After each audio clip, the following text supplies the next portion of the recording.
కావలి నియోజకవర్గం ఇంకొక కేసు. కావలి నియోజకవర్గంలో కొల్లదిన్నెలో మా పార్టీ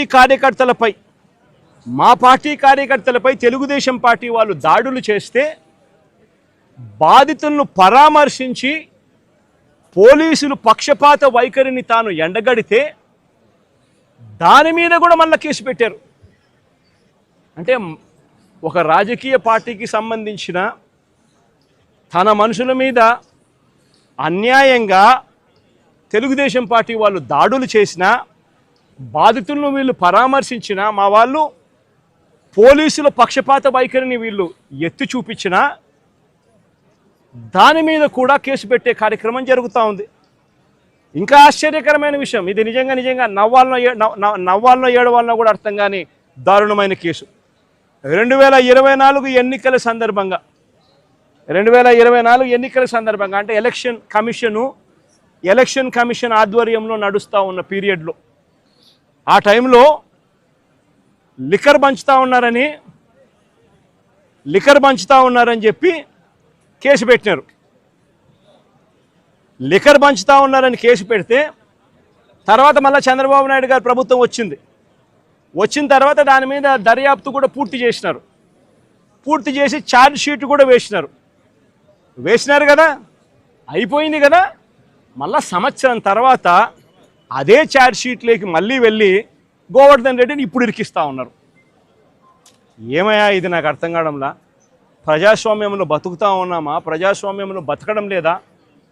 ఇంతకన్నా దారుణమైనది ఏమైనా ఉంటుందా? అది కూడా తప్పుడు వాంగ్మూలాలు మళ్ళీ ఇప్పుడు సృష్టించి ఆ గ్రామంలో ఏదో లిక్కర్ పంచుతా ఉంటే ఎవడో ఎందుకు పంచుతున్నారని అడిగినాడంట.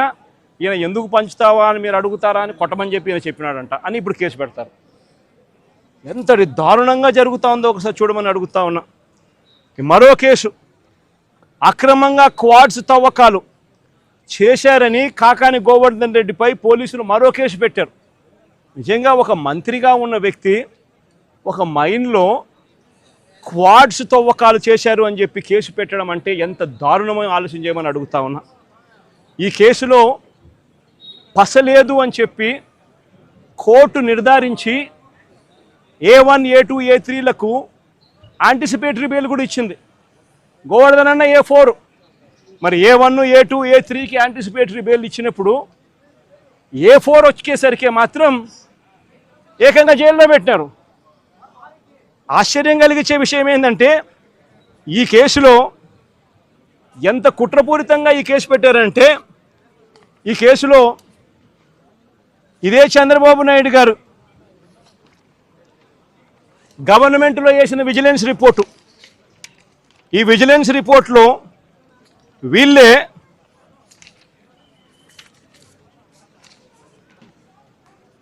The village revenue officer Sri Siddam Pullaya also confirmed that no quarrying activities had been carried out for the past 4 years.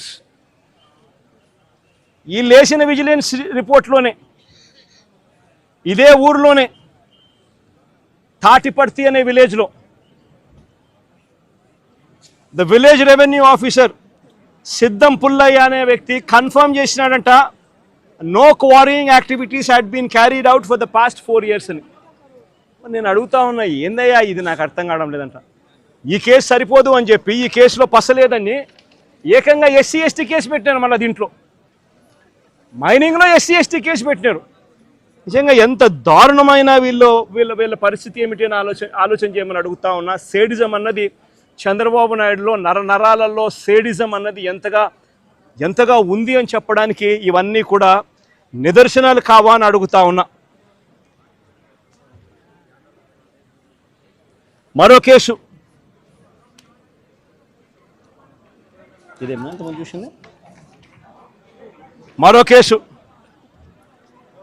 ఇదేంది, మాగుంట శ్రీనివాసరెడ్డి అనే వ్యక్తి MP, ఆయన నాలెడ్జ్ తెలియకోకుండా ఎవరో మైనింగ్ పర్మిషన్ తీసుకున్నారట, ఇల్లీగల్గా మైన్ చేశారంట, ఫోర్జరీ సంతకాలట. ఆ కేసు ఎప్పుడు పెట్టినాము? మా ప్రభుత్వ హయాంలో మేము బుక్ చేసిన case.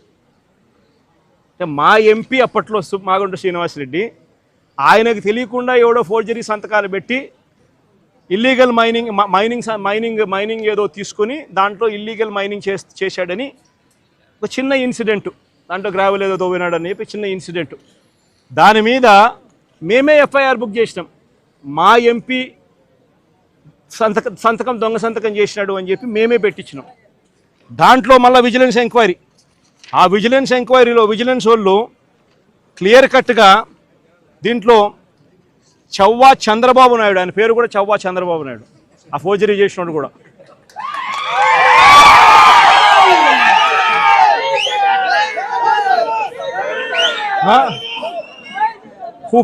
who paid the initial amount through 5 demand drafts as a purchaser అని రాసినాడు. అంటే ఈ చవ్వా చంద్రబాబు నాయుడు అనే వ్యక్తి తెలుగుదేశం పార్టీకి సంబంధించిన వ్యక్తి కాబట్టి ఈయన మీద కేసు పెట్టలే. ఈయన మీద కేసు పెట్టకుండా ఈ కేసులో కూడా కాకాని గోవర్ధనని తీసుకొచ్చే కార్యక్రమం చేస్తూ ఉన్నారు.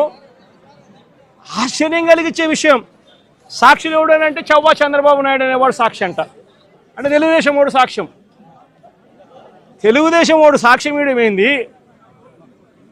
ఆయన మీద కేసు పెట్టుకోకుండా ఆయన సాక్ష్యం తీసుకొని మాజీ మంత్రి కాకాని గోవర్ధన్ రెడ్డి మీద కేసు పెట్టడం ఏంది? ఎంతటి దారుణంగా జరుగుతూ ఉందో ఒకసారి చూడమని అడుగుతా ఉన్నా.